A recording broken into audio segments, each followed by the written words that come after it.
Perlu saudara-saudara ketahui bahwa sesungguhnya pemerintah sejak bulan Januari telah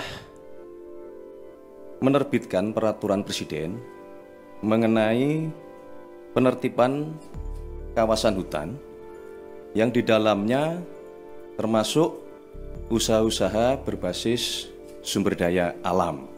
Dalam hal ini usaha-usaha pertambangan. Berkenaan dengan yang sekarang ramai di publik, yaitu izin usaha pertambangan di Kabupaten Raja Ampat, itu adalah salah satu bagian dari semua proses penertiban yang sedang dijalankan oleh pemerintah.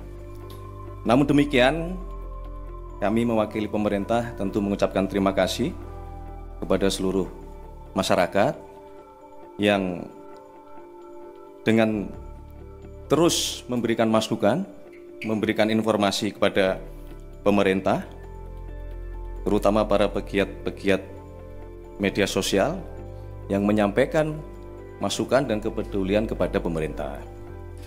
Menyikapi hal tersebut, pemerintah dalam ini Bapak Presiden menugaskan kepada menteri-menteri terkait, dalam hal ini Menteri ESDM, kemudian Menteri Lingkungan Hidup, kemudian juga Menteri Kehutanan, dan kepada kami berdua, saya selaku Mensesnek dan Pak Seskap, untuk terus berkoordinasi mencari informasi, mengumpulkan data di lapangan seobjektif mungkin.